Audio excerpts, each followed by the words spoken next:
What's up, you beautiful people? I'm your host, The Danger Dave, and so much shit was dropped at DC Fandom, just so much content in one day that it's a bit overwhelming. Just DC overload!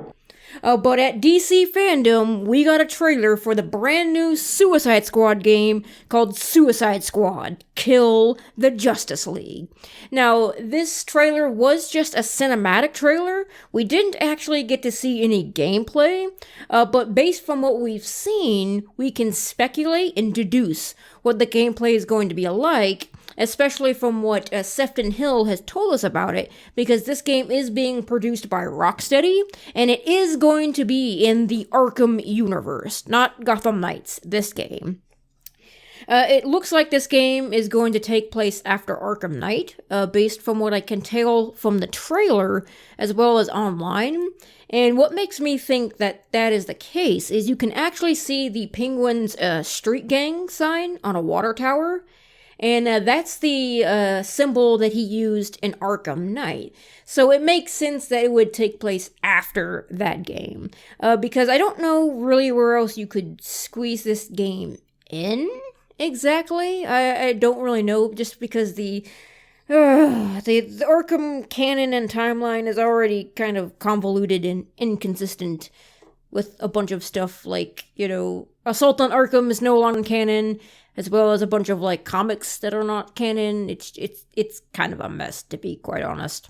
So, the story of this game, as it takes place in Metropolis, and you can see that Brainiac has invaded Metropolis, and the Suicide Squad is in the city, Task Force X. And they're there to kill the Justice League, because the Justice League has gone rogue, but not of their own volition. They are being brainwashed and controlled by Brainiac, because at the end of this trailer, you see Superman, and it at first glance looks like he rescues somebody, a pilot, but then he uses his heat vision on the pilot and just turns him into ash, as the Suicide Squad looks on in horror. And Captain Boomerang says, "So, have you figured out who we have to kill?" And they all point to Superman, and he looks up and just goes, "Oh, fuck!" Which is the correct response from any normal person who sees that they have to fight Superman. It's just, that's no bueno. Other Justice League members are probably going to be Flash and Wonder Woman. I've seen some posters of them with the Suicide Squad Kill the Justice League logo on there. So who else is just speculation at this point? I don't really know. But I'd imagine that, each member of the Justice League is going to be a boss fight that you have to rescue. So the playable characters for this game is going to be Harley Quinn, who is going to be voiced by Tara Strong, reprising her role. You have King Shark, who is being voiced by WWE's Samoa Joe, and I find that really interesting. I'm very excited to see him lend his voice talent to King Shark, because King Shark has become pretty popular as of late. I think because of the Harley Quinn show. That's on, I believe it's on, I don't really remember where Harley Quinn is, but a lot of people love King Shark in that show, as well as you've seen him on, let's see, what was it called? Justice League Dark Apocalypse Wars. Like I said, Attack on Assault on Arkham is no longer canon, because he dies in that movie, from what I remember. And that movie's considered not canon, so he's King Shark is alive and well. You have Captain Boomerang, and then you have Deadshot, who. Okay, let's talk about Deadshot and how all of a sudden he's been race swapped. He's now black compared to what he was in Arkham City. I don't really know why they just drastically changed Deadshot. The only reason that I can think of is because Will Smith played him in the Suicide Squad movie, and so they want to go that route. But he's already established of looking like this in Arkham City, so why did they just drastically change him? And this is Floyd Lawton. It's not just another Deadshot. You see the mugshot and it says Floyd Lawton. So I don't really know what's going on with that. It's just very strange. A lot of other people have been noticing, like, what's going on here. Like I said, the Arkham universe is no stranger to inconsistencies. Look at Scarecrow from Asylum to, like, Knight, how he's, like, really different. Jim Gordon is another case of that, but, that was just character model as well as a voice actor. So, I can forgive that. That's fine. It's just when you drastically change a character like that, it just kind of leaves me scratching my head like, why? You already established him as one way. It's just, I'm a stickler for details, like GCN, I believe, says it in the Gaming Sins channel. Details, man, they are important. But anyway, I digress. So, according from what we have been told about Metropolis, and I'm going to be, Captain Obvious here, and you can see the stark contrast between Metropolis and Gotham. That's always kind of been the case between the two cities. We're away from the, dark and gloomy gothic city of Gotham City to now, the bright and cheery Metropolis. And, that's, Rocksteady, they're great for details and building a world. And they've said that we're going to be able to explore Metropolis like never before. And it's going to be like a bunch of hustle and bustle.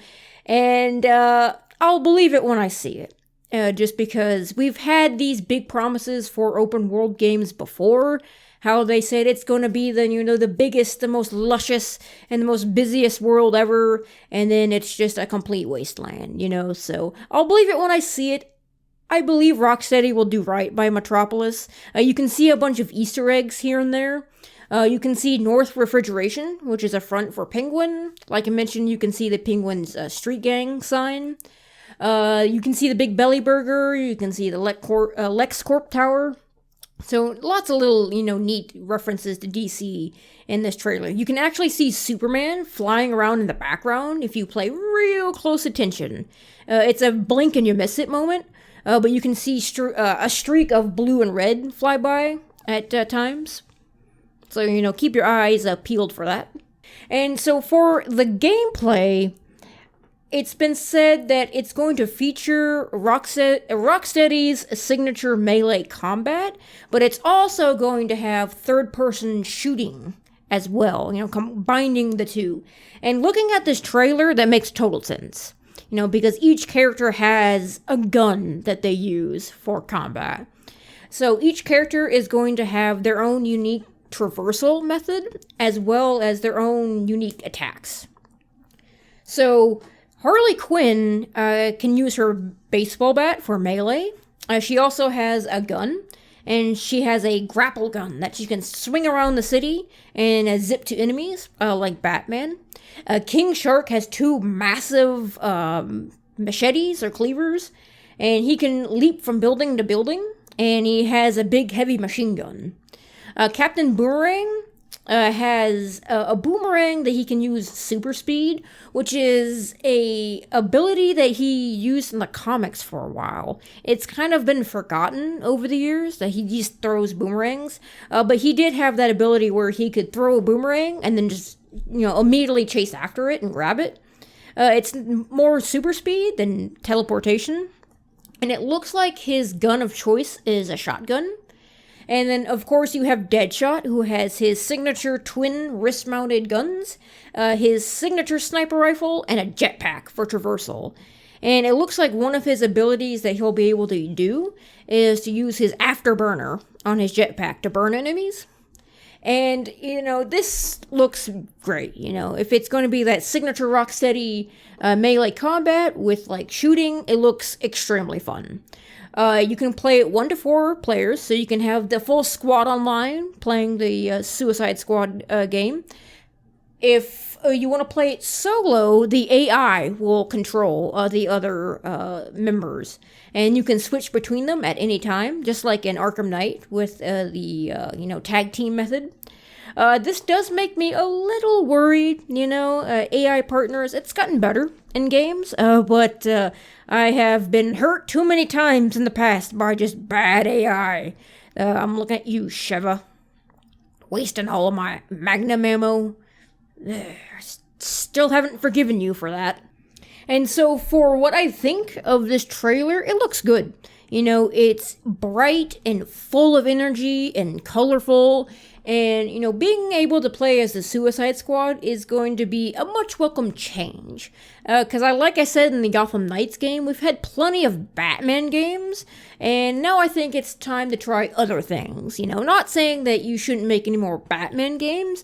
But I'm really excited to be playing, you know, as the Suicide Squad. You know, being the anti-villains a little bit. You know, it sounds like a good idea. Especially with, like, 3 other friends playing. It's going to be a lot of fun. And I'll definitely be playing this game day one. I don't know if I'll be playing with other people. I'll probably just be playing it solo. And if I can get people to play with me, then I definitely will play that. But the big thing about this game is it's not coming out until 2022. So a lot can change with this game. We got some time to wait on it. 2022, that's like 2 years away, so who knows what the game's gonna look like by then. Don't really know, we'll just have to wait and see. Alright, ladies and gentlemen, so that is all the time I have for this video. Down in the comments below, as always, let me know what you think of the trailer, and what character are you the most excited to play as? Honestly, I'm really excited to play as King Shark. He looks a lot of fun with just those 2 giant cleavers and a big, like, heavy machine gun. You know, he's just going to be, like, the heavy of the game. I'm really looking forward to that. That's going to be awesome. Alright, ladies and gentlemen, so, as always, please like, comment, and subscribe, and poke that bell icon to stay updated on all my videos. Thank you all for watching, and I'll see you guys at the next episode. You guys have yourself a fantastic day. Australian for hangover?